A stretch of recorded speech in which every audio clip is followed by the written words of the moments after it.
Good morning, everyone, and welcome to Casual Thoughts and Coffee. It is the last show of 2021. And so Audrey and I wanted to stream straight to your computers today so that we could just talk about some of the last hot topics in supply chain for 2021. My name is Sarah Barnes-Humphrey. I am the founder and host of Let's Talk Supply Chain, as well as your host of Thoughts and Coffee. And we've got a lot to talk about today. There's a lot going on. I hope that all of you have had a really good holiday so far. Some of you might be back at work today, some of you might be back at work tomorrow, and some of you, I've heard, are off until like January 4th or something like that, like me. So, except for today, I'm kind of doing a little bit of work today, but that's okay. So let's get started and kick it off with what is happening at Let's Talk Supply Chain. So we released our year in review episode yesterday. So every year we do a year in review episode with somebody from the community to talk about what's been happening in supply chain in the past year. And so we released this episode. This year's guest is Eric Johnson from the Journal of Commerce, and we talked about all sorts of things. So go and check that out wherever you listen to the Let's Talk Supply Chain podcast, wherever you subscribe to it. We also have it over on the Let's Talk Supply Chain.com website. It's episode 238, and you're not going to want to miss this one because he's got a really good take. Being a journalist in the industry, he's got a really good take on a lot of the hot topics. And so I think you're really, really going to like that one. So go and check it out. What else have we got? Ooh, we have just started an annual survey. So this is going to be a tradition, and we released this yesterday onto our social media, and we want to hear from you. So what's happening in 2022 is we are expanding our live shows. So we've got a ton of brand new live shows coming at you January, February, March, and well into 2022 as well. But we want to hear from you. We want to get some feedback. We've put the link in the comments for you to go and provide us with your feedback. We want to know how you watch, where you watch, why you watch. And we've got two $50 Amazon gift cards to give away for those that do that survey as well. So thank you to all of you who have already done it, and looking forward to seeing everybody else's responses as well. What else have we got? So last week we released our latest Woman in Supply Chain blog with Elisa Gustavo talking about empowering more Mozambican women in supply chain. So if you haven't gone to check it out, we have Woman in Supply Chain on the podcast, and then we've also got Woman in Supply Chain on the blog. So we're able to feature two women in supply chain a month. And so if you go to our website, letstalksupplychain.com, under listen, you'll find Women in Supply Chain, and under read, you'll find Woman in Supply Chain for the blogs as well. And I think AJ is going to put the link to that article in the comments as well. What else have we got? Oh, we've got events coming up. So Coming in Hot happened last week. And if you miss any of our live shows, we have them all on the Let's Talk Supply Chain YouTube page. So go there, check it out, subscribe, check out the different playlists. Last week's episode was awesome. Abby interviewed a young supply chain professional from Panama, and they talked all about her journey, and they talked about whether she was going to go for her master's or when she was going to go for her master's. So they really talked about what that journey looks like in a supply chain career and what kind of education that you could consider as well. Every third Wednesday, we've got Purpose, Planet, Profit with Topple as well, talking about sustainability and blockchain. And then, of course, the first Friday of every month. So Eric Johnson's going to be kicking off LogTech Live for 2022 on, what is that? I think that's January 6th or January 7th at 10 a.m. Eastern. And then Manifest, I'm going to be able to see some of you in person in Las Vegas, January 25th to 27th. I'm going to be on stage for a panel about visibility. And then I'm also going to be doing an hour of podcasting on the floor at the conference as well. And then we've got TPM as well, but I don't have their graphic yet. So I can't really talk about it, but TPM is coming up. I promise. I promise. Anyways, so now it's time to bring up our guest for today, Audrey Ross. Good morning. Good morning. How are you? I'm good. How are you? Good. Did you have a good holiday so far? So far, it's very good. Yeah. Good, good, good. Yeah. I know we're like, there's a lot of cases going around here. Yeah. It We're was almost very to like quiet. Yeah. 10,000. So I think everybody is kind of having a quiet Christmas because I think we all know Mhm. somebody now who Oh, is yeah. like tested positive, and then everybody has to self isolate, and it's kind of crazy. Yeah. But Who knew? anyway. COVID Christmas, too. Yeah. COVID Christmas too. That's true. So why don't you introduce yourself to everybody who does not know you? Okay. That's got to be just a few people at this stage. Um, I'm Audrey Ross. I'm here in Toronto. It was snowy. Now it's melting. So I think that's we're not supposed that to get great. rain tomorrow. I don't know. The Yeah. whole thing is a little strange. It's December. I don't know. Thanks, Peter. So yeah, I'm a in-house logistics and customs specialist at Orchard Custom Beauty. We're an award-winning business-to-business retailer of private labeling, cosmetics, beauty tools, bath accessories. So yeah, that's about Awesome. that's And we what got I to give a shout out to do. Davin because I think it was his birthday yesterday. Sagittarius, congratulations. Right? I know. I Yeah. know. Awesome. All right. So, what are we talking about today? What is the first thing that we are talking about? Oh, we've got to go to our poll. So, we are continuing a bit of a holiday or Christmas theme with our poll. And then we're going to be talking about the supply chain of the poinsettia, which I thought was really cool because I actually didn't know this. And we're going to go into a little bit more detail. But it's a crazy story about around the poinsettia and the patent and all sorts of crazy things. So I can't wait to get into that. But first, we've got our poll. So the poll that we asked you is what is the best Christmas cookie? And AJ and I went back and forth on this a few times because he kind of asked me before he posted the poll. And Mm. I was like, you need to definitely put sugar cookie in there, but he didn't put a sugar cookie. So We dropped it in the comments though. I think there are some in the comments. So we had 328 votes, 30. So 28% of you said snickerdoodle. 30% of you said butter cookies, 31% of you said gingerbread cookies, and then 10% of you said other, which I'm going to go and check in the comments for. But like, honestly, none of those are my top three. I feel like are butter cookies American sugar cookies? Like I don't know. I don't know what butter I don't know. cookies are. I have no idea. If anybody knows what a butter cookie is, can you please put a Yeah. comment down so that we can actually I know um, what a snickerdoodle is, but it's only Americans who have ever heard talk and about then Davin snickerdoodles. Yeah, actually he's a is Capricorn, a Capricorn, which makes more sense. Yeah. which makes more sense. That is so funny. So Well, what is good your to know. favorite cookie? What is your favorite cookie? My favorite cookie? Well, I mean, cookies, yes. I like them. So, Cookies just in general. just in general. Mine Uh, mine are chocolate chip cookies, but obviously they have to be gluten-free, dairy-free, free, soy-free, free. like everything Yeah. free because I can't eat very many things. But Kathy says sugar cookies, thumbprint, and snowballs. Never heard of Those are thumbprint and good. snowballs. I have Thumbprints are no idea good. what Yeah. that is. What Yeah. is that? Thumbprints are just a round cookie, and it's like almost like a butter or sugar cookie. You put your thumb in it, and then you put some jam in it. You can put Okay, and any you kind of said jam. an ice box? A Icebox cookies are rhubarb? usually, yeah, icebox are kind of like Scandinavian, I think Swedish or Norway kind of cookies, and it's like sort of I don't know, whatever you have in your icebox kind of thing. So it's a mix of ingredients, but it's like a buttery sugar cookie, but it has bits in it.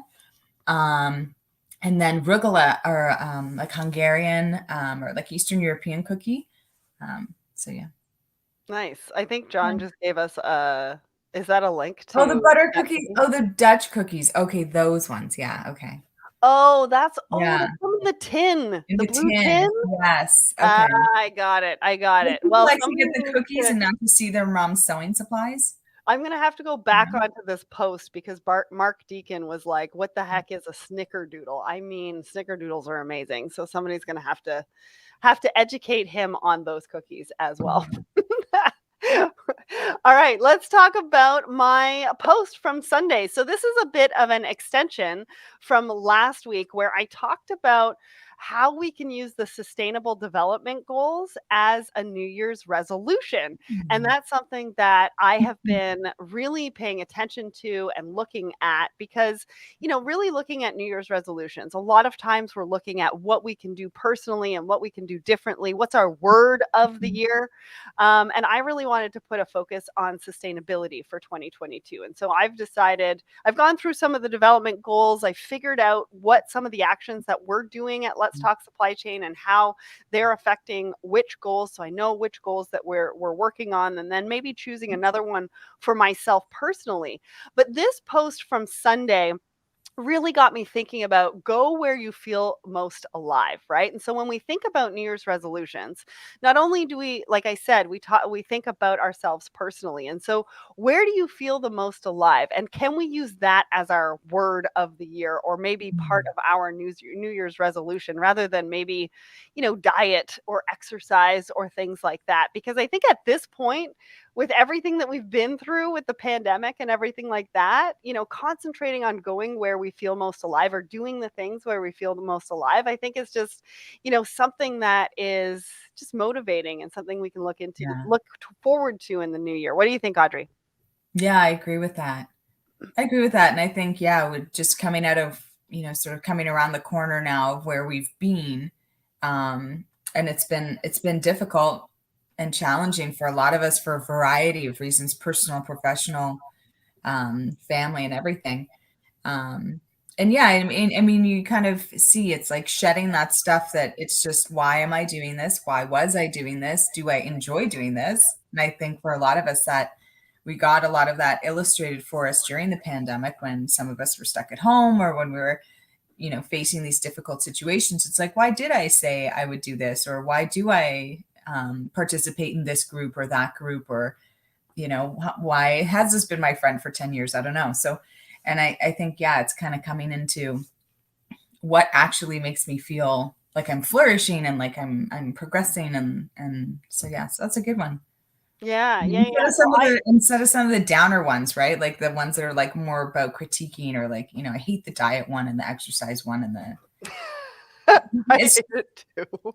so you ate a bunch of cookies, like you're fine. Go tackle your goals. All right, I want to say hi to a couple of people over on my personal LinkedIn. Alexander from Toronto, local. Thanks for joining us. Catherine from KC, Sam from Philadelphia, and Catherine says Audrey's one of the best follows on Twitter. So I think you need Huh? to share your Twitter handle so that everybody can come and follow you on Twitter. Because I would agree with Catherine. You Yeah. are one of my favorites on Twitter. As long as I'm not veering off into like angry COVID politics. And I come back. So what's your Twitter handle so everybody Oh, can go follow you it's now? at Trey Audrey, Tres Audrey. How very Canadian French of you. I love it. I love it. Joe says the sustainability goals are very applicable Yes. across local governments who are thinking about how to implement and realize the benefits of sustainability in their planning. That is so true. And one of the reasons why I brought it up last week is really because, yes, obviously we want the governments to embrace it. We obviously want organizations to embrace it. But it kind of got me thinking about what can we do on an individual level? If we all chose one sustainable development goal to do something towards, think about the impact that we could make to really move the needle forward on a lot of those different goals. And so I implore you, when you think about your New Year's resolutions, not only to think about the word, not only to think about your personal goals as far as yourself and your mental health and your self care, which is very, very, very important. But also think about the impact and the actions that you can make within maybe sustainability. Maybe it's diversity and inclusion. It doesn't have to be sustainability, but we've got a lot of really big topics. There's a lot of Mm. really big things happening. And I think if everybody just takes one step forward to make an impact in a really small way on a regular basis throughout 2022, I really think that we can move that needle forward as well. So Nick Romer says it needs to be integral part Yeah. of business. It absolutely does with sustainability. And we're going to be talking about Lego a little bit later on as well. And then we've got Nairobi from Panama. We've got somebody else from Panama. Demos here from Panama. Abby had a young professional, supply chain professional, coming in hot from Panama. And now we've got Nairobi from Panama. We are just loving. I love Panama. I mean, Demo, you need to You do had a another great trip conference. too. Demo needs to do another Yeah. conference so that I can come out there. Anyways. Mhm. All right, let's get to our articles because Yeah. we are right on time. All right, the first article is about the poinsettia and the poinsettia supply chain. Now, I don't know if you guys know this, and I definitely didn't know this, but it originally hails from Mexico. And it's one of the most popular plants globally. It sells 90 million units, equaling $1 billion. And I believe excuse me, that's within like a month, right? Like it's kind of between From like US Thanksgiving November and into December, area. which is crazy. And it made the showiest flower debut in Philly. But back when it debuted in Philly, it only lasted 2 to 3 days. And then in 1930, they decided that you could actually get patents on plants. And that changed the whole game for poinsettias because there was a family, I believe, out of the US that decided to change the makeup of the poinsettia to help it last longer. And their secret was actually their breeding secret was guarded just like Coca-Cola's secret. Like that's how crazy everybody was about is about the poinsettia. And so they go into the supply chain. But what did you think about this? I think it's one of those interesting stories where you don't realize where something came from, and then you realize like it's from somewhere else, was taken here, by some guy, and then it goes through this whole progression. But like it sort of originally maybe was meant for something else, or culturally used in some other way, and then now it's become this completely flipped. For us, it is Christmas. My whole childhood growing up, we always had poinsettia. And then my grandmother was really good with gardening, so hers would last, Yeah, for months and months and months. So, that's so funny. Before I get into the supply chain, I just want to say Lacey from Nebraska, Captain Kartik from India, thank you so much for joining us over on my personal LinkedIn. All right, so I wanted to show this part of the article. Obviously, the link to the article is in the comments, but this actually goes to show you a typical supply chain of a poinsettia. And I think you call it poinsettia, I call it poinsettia, so I don't actually know I don't know. what the correct way of saying it is. But it goes from a breeder in Central America, it goes to a propagation station, and then growers plant the poinsettia cuttings in July, beginning a 4-month process. And then by November, they are potted and packed up and ready to ship. And then retailers also strike wholesale purchase agreements with growers. So it's really something that only comes into play the last 2 months of the year, which I thought was really, really crazy. But I love the idea of getting to understand a little bit more about the supply chain. Something else to note is that there was a Dutch company that took over the poinsettia patent in 2012. And so most of the poinsettias, as far as I understand from this article, comes from the Netherlands now, although I think they might have some depots specifically placed, right? Yeah, they're still, I think, mostly grown in the US, but they own the patent. But I think it's fascinating because it goes through the supply chain piece, it goes through the origin piece, but it does cover sort of the cultural and colonization piece, where it's like, we've sort of absconded with this very sort of Mexican plant, and then now it's become this sort of Christmas thing and this whole business thing. And one of the so there's supply chain, there's labor and kind of farming and agriculture. And then there's also trade policy, where because of certain trade rules, you're allowed to move the cuttings, but not the plant itself. So a Mexican company couldn't start and sell the plants. They're only allowed to do the cuttings. So there's that kind of aspect of trade policy as well. So it's a fascinating article. I think everyone should read. So And yeah, then, don't if you have pets, don't do it. oh, don't have poinsettias with pets? I didn't know that. If a pet eats it, they'll get really sick. Yeah. Oh, I Yeah. had no idea. Good thing I didn't buy a poinsettia this year. The other thing that I thought was really cool about this article is that that Dutch company buys coconut coir, which Oh, I that think was, is yeah. like the Yeah. inside of the coconut or the outs. Yeah. No, it's got to be Yeah, the that was outside of the fascinating at the coconut. end. Yeah. And they use that for the soil, but Yeah. because of all of the supply chain issues, the cost has gone way up, and so From they've had to 2,000 to adapt it. 23,000 per container. Who knew? And so they have actually had to adapt their soil because of the supply chain crisis that we're all going through right now. So it's just another example of how people are adapting with the disruptions that are happening in supply chain, which I thought was really cool. Yeah. All right. So our next article is about Lego. I don't know if you guys saw this, but a couple of weeks ago, Lego Group announced that they are going to they're going to spend a $1 billion to create a factory in Ho Chi Minh City in Vietnam. Over the next 15 years, it says that they are going to create 4,000 jobs. Um, and it's going to be a carbon neutral factory, which I thought was really cool. But one of the things that really jumped out at me at this article is that they said that they want to reduce their carbon by 37% by 2032, including in their supply chain. And so I was thinking, well, okay, you're opening up a factory in Vietnam.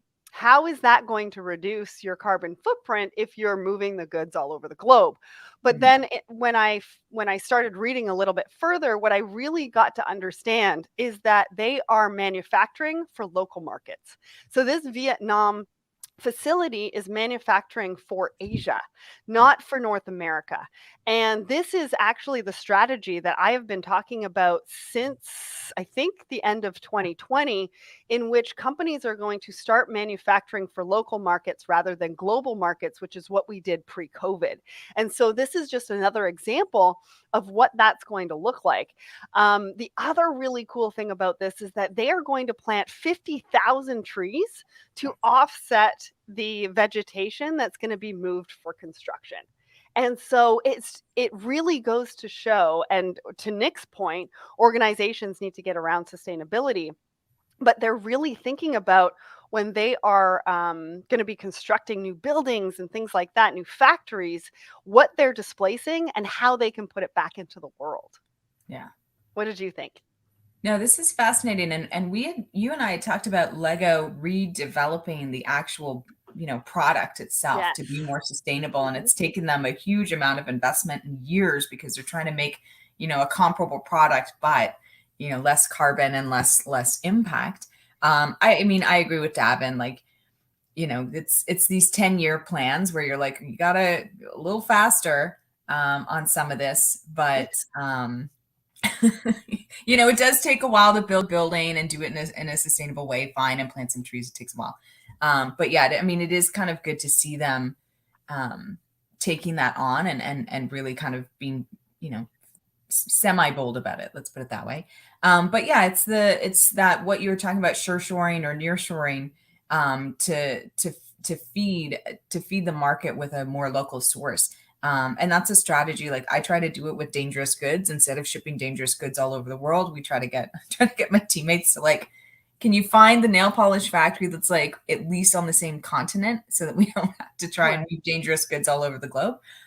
So I like to see that. I think that's a great way to tap into a market and to also really support local development as well. Like Vietnam has really seen a kind of transition, a lot more infrastructure being built there. There's still some gaps, I think, on if you were to do exporting, but if you're staying local and moving it into local market, that's such a great opportunity. So Bayram from YouTube asks, what is the advantages of Vietnam in terms of supply chain? I mean, for me, oh depending on the market that you're going to be serving from that particular factory, I mean, obviously the carbon emissions from being able to manufacture for local markets is going to be huge. yeah. But I know you deal with Vietnam. Is there anything else that you can add to that? Yeah, I mean, you've got qualified, skilled labor force. You've got access to technology, but I think really it's the regional access, and not just by. It's not you're not. It's not like here where it's like you'd go by road. So when you're in Vietnam, you've got access to China, you've got access to Malaysia, Philippines, Indonesia, Singapore, right? You've got a real access by ocean as well. Even if it's not coming all the way, like we're so North America, but even if it's not coming all the way to North America, you still have a lot of access. So it's a Awesome. Yeah, that great was a source of great question. manufacturing. And I think a lot of companies are looking at Vietnam as an alternative to China. They're also looking at India, There's right? the geopolitical thing too, right? We have a lot, you can see a lot in the news about trade policy, US China trade wars. So that, for a lot of businesses who want security and certainty, they are trying to find an alternative to that. But Absolutely. So I hope that that answered your question, and we are so excited to see you over on YouTube. Thank you for that. All right. So our last article, we've got 5 minutes to go. Guys, this is like the fastest 30 minutes in supply chain. That's what we always say because I feel like we get to the end of this and I'm like, where did that go? I'm not even sure. Look, Jeffrey even gave us a 5 minute warning. It started with Peter. See, Peter gives us the 5 minute warning too. Everybody is like, I got to go. Okay. You guys need to wrap this up in 30 minutes because that's all the time that I've got for you. All right.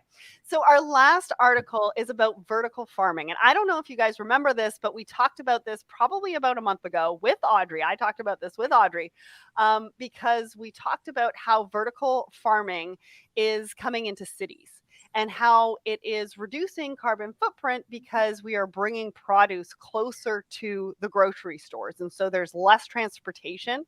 And this article is actually very interesting. It gives a ton of different stats. So by 2050, the population is going to be at 2.2 billion and 11% more people will live in cities. Now, I thought that was pretty interesting because what we've been hearing through COVID is kind of everybody's been moving out of big cities. So the fact that this one actually says that it's going to go up by 11%, but I guess it's just because of the population, right? Mhm.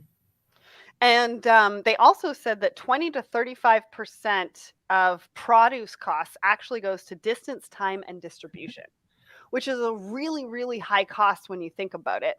And there's also spoilage in there, right? Because it depends how long it actually takes you to get to the store, get it on the shelf, get somebody to buy it. So I thought that that was kind of crazy. And the other reason for vertical farming too is that China holds 21% of the world's population, but only has 9% of arable Yeah, land.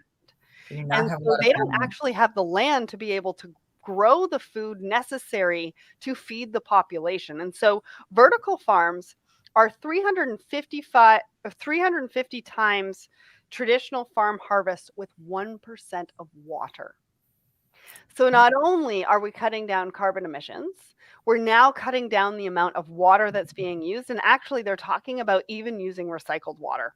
So Yeah. I don't know. I was blown away by this article. It's a very short article. Everybody knows I like the hustle, but it's a power puncher, right? It gives you a lot Yeah. of really good information and reasons behind vertical farming and why it's important for supply chains. Yeah.